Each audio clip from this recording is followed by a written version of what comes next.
जितने आस्था चैनल पर कथा सुन रहे हो, जितने फेसबुक और यूट्यूब पर सुन रहे हो, बहुत सावधानी से सुनना, बहुत ध्यान दीजिएगा। महाराज एक कथा बड़ी सुंदर है कि आप चाहते हैं कि कोई रोग हमको ना घेरे, आप चाहते हैं कि कोई रोग हमको ना घेरे, और आपको लग रहा है कि कोई रोग ऐसा है जो घेर रहा है, या कोई शरीर में ऐसा रोग उत्पन्न होने वाला है, या कोई बीमारी ऐसी उत्पन्न होने वाली, तो उसके लिए सबसे सुंदर तरीका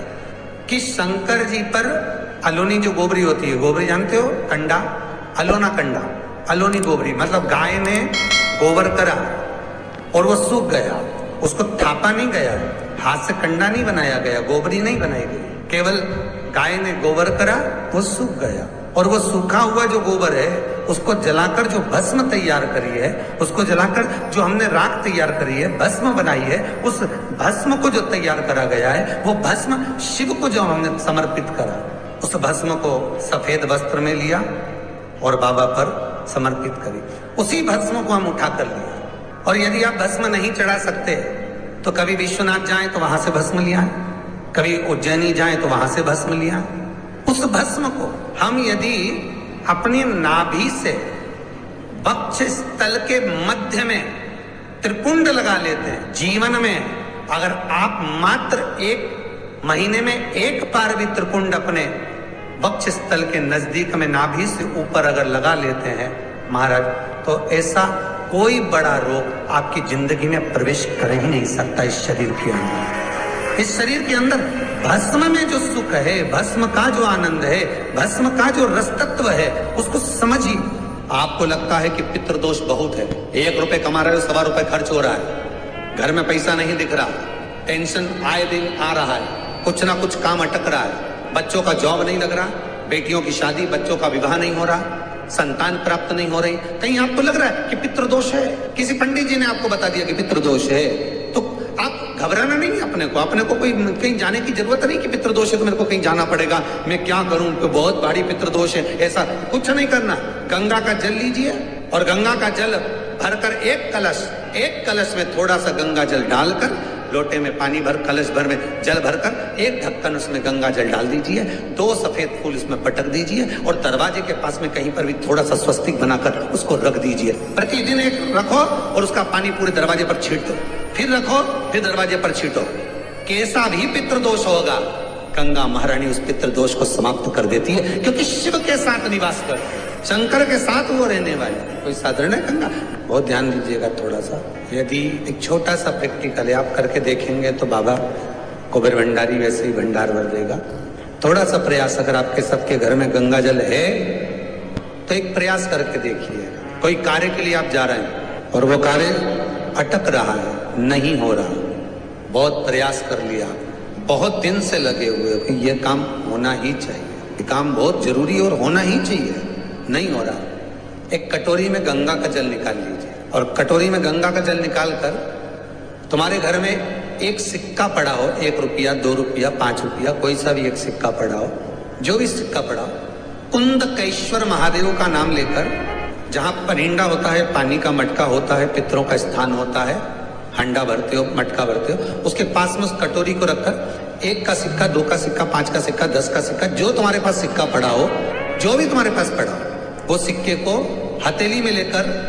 कुंदकेश्वर महादेव का नाम लेकर उस कटोरी में डाल दीजिए, और उस जल को नैनों से लगाकर आप काम के लिए निकल जाइए, वो काम आपका सफल होकर ही रहेगा, झूठ नहीं सकता। गंगा के जल में वो बल होता है, और आप जो सिक्का डाल रहे हो वो ये समझ कर डालें कि कुंदकेश्वर महादेव को मैं गंगा में स्नान करने के लिए, हमारे यहाँ पहले हमने भी देखा, आपने भी देखा होगा, किसी जब बारिश नहीं होती है या कोई काम अटक जाता है, जब बारिश, तो क्या करते थे पहले के जमाने में कि मंदिर को पैक कर दे, उसमें पानी भर दे शंकर जी के ऊपर, आपने कई जगह देखा होगा, उसमें शिव जी को डुबा, तो किसके लिए डुबाते थे? कुंदकेश्वर महादेव के। ये नियम है कुंदकेश्वर महादेव का, ये कुंदकेश्वर महादेव को उस कटोरी में, उस बाटकी में सिक्के को, और फिर जब आपका काम हो जाए, आप जिससे मिलने गए हो, जिससे काम की बात करने गए और काम हो गया, तो वो जल ले जाकर सिक्के के साथ, सिक्का तो डालो मंदिर में, कहीं दान पेटी आदि में, और वो जल भगवान कुंदकेश्वर के नाम से शिव जी को समर्पित कर दो। बाबा से विनती करो, बहुत बहुत साधुवाद है बाबा, आपने मेरी लाज रख ली, तेरी कृपा बनी रहे, बस ये सुख मिलता है। उसको धन्यवाद दो बाबा, बार बार। हम तो रोज कहते, रोज प्रतिदिन उठो और उठते सी धन्यवाद दे दो, धन्यवाद, उठते सी करो। शिव को प्रिय है पुष्प में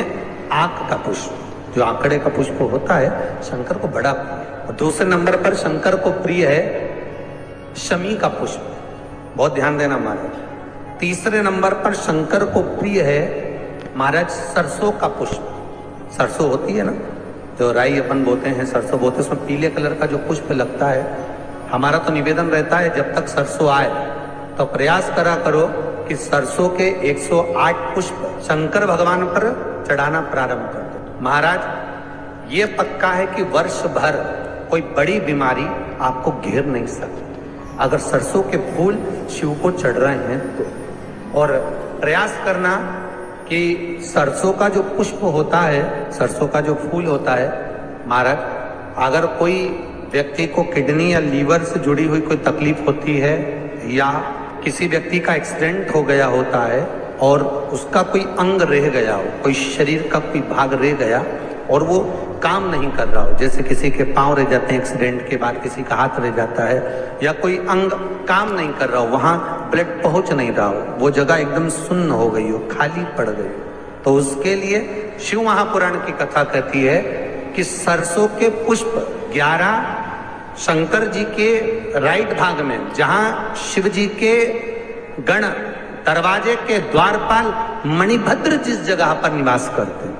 कौन निवास करते हैं? मणिभद्र। शंकर जी के दरवाजे के द्वारपाल है मणिभद्र जी, तो मणिभद्र दरवाजे के द्वारपाल में राइट भाग में मणिभद्र जी विराजते। मतलब राइट भाग कौन सा हुआ? जब आप मंदिर से बाहर निकलेंगे तो राइट भाग, मंदिर में प्रवेश करेंगे जब राइट नहीं होना चाहिए, आप मंदिर से जब जाएं तो राइट भाग। मतलब आप मंदिर से राइट से जाएंगे तो शंकर जी का भी राइट हो जाएगा, क्योंकि शिव जी ऐसे बैठे हैं तो शंकर जी का भी राइट हो गया, देवता उनका भी राइट हो गया, तो राइट भाग सीधा हाथ मणिभद्र जी का।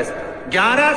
सरसों के पुष्प मणिभद्र के उस द्वार पर आप रख दीजिए और मणिभद्र के द्वार पर रखकर अंदर जाकर 108 वापिस जब आप बाहर निकल रहे हैं, ये पुष्प आप रखने के बाद एक बार बाहर जाएंगे, फिर वापिस आएंगे मणिभद्र के रखने के बाद, और अंदर जाकर 108 सरसों के पुष्प शंकर को समर्पित करेंगे महाराज। उस सरसों के पुष्प जो शिव जी को आप समर्पित कर रहे हैं उसको वापिस लेकर आएंगे, श्री शिवाय नमस्तुभ्यम बोलकर उस सरसों के पुष्प को महाराज सरसों के तेल की बोतल में उसको डाल लीजिए। शंकर भगवान को शाम के समय प्रदोष काल में उस तेल को वापस ले जाकर चढ़ा दीजिए शिव जी को, उसको वापस लेकर आ जाइए। उस तेल का प्रयोग आप नाभि में डालिए और जो शरीर काम नहीं कर रहा उस स्थान पर कम से कम 15 दिन 20 दिन तक उसकी मालिश करना प्रारंभ करिए। बाबा चाहेगा तो चलाने का प्रयास कर देगा और वो अंग, वो शरीर काम करने लगेगा। मणिभद्र का स्मरण। सूर्य नारायण भगवान को जब जल चढ़ाया जाता है, हाथ सिर से 8 इंच की दूरी पर होना चाहिए। जम के बोलिए, सिर से कितना ऊंचा होना चाहिए? 8 इंच ऊपर अपना हाथ होना चाहिए मस्तक से सूर्य को जल चढ़ाते समय। और ना चांदी का, ना स्टील का, ना लोहे का, ना प्लास्टिक का, ना कांच का, ना सोने का कोई बर्तन, ना कांसे का, ना एल्युमिनियम का, ना पीतल का, केवल एक पात्र होना चाहिए, वो है तांबे का। काय का पात्र होना चाहिए? तांबे का पात्र। और सूर्य नारायण भगवान को जब 8 इंच ऊपर तुम्हारा हस्त है और जब हम सूर्य को जल चढ़ा रहे हैं, कैसे जल चढ़ाना है वो भी समझ लीजिए। अगर कोई कैंसर का मरीज है, जिसके चेस्ट में कैंसर आ गया हो, लेफ्ट में, राइट में कहीं पर कैंसर आ गया हो, या कोई गठान आ गई हो, तो महाराज आप जल चढ़ाते समय उस जल की धार को सूर्य भगवान को जब चढ़ा रहे हो तो धार आपकी गठान की ओर जाना चाहिए, जिससे सूर्य की किरण उस जल में से आपके उस स्थान पर पड़े, उस जगह पर पड़े जहां पर गठान है। महाराज आप लगातार जल तो चढ़ाना चालू करो, अच्छे अच्छे डॉक्टर फेल हो जाएंगे और कह देंगे गठान ठीक हो। आपका लीवर और किडनी गड़बड़ कर रहा है, हार्ट, आपके हार्ट में अगर तकलीफ है, डॉक्टर ने कह दिया कि इसमें नस चौक है, कहीं ना कहीं छल्ला डलेगा, आपको कह दिया इसमें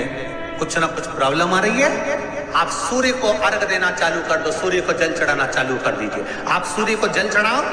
वो जल की जो तरंग आ रही है, वो जल जो निकल कर जा रहा है, उसकी जो किरण आपके हृदय पर, आपकी छाती पर पड़ रही है, नाड़ियों में पड़ रही है, नसों में पड़ रही है, उसका बल देखो तो सही। 1 महीना लगातार चढ़ाओ तो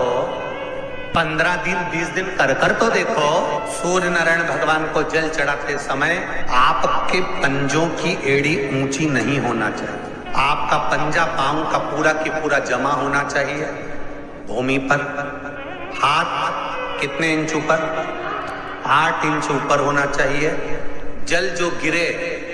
सूर्य की किरण, सूर्य का दर्शन उस जल की रोशनी में करना चाहिए। जिस बच्चे को आंख में चश्मा लगा हो, मोटे से मोटा चश्मा लगा हो, छूट नहीं रहा हो,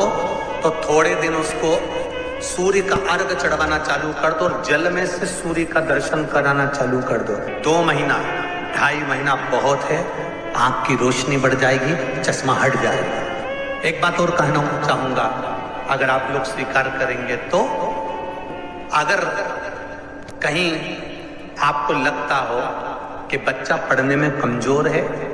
विद्या में कमजोर है, रिजल्ट अच्छा नहीं आ रहा, पढ़ने में कमजोर है, वो पढ़े, अपनी जगह पढ़े, वो कार्य करे, अपनी जगह करे, मेहनत करे, अपनी जगह करे। बच्चों को कह दो कि कुछ समय के लिए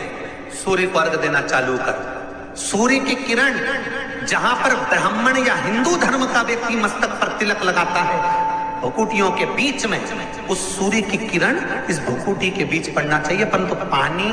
कम से कम ना करते हुए स्लो मोशन में धीरे धीरे गिरना चाहिए, एकदम धीरे धीरे। तो यहाँ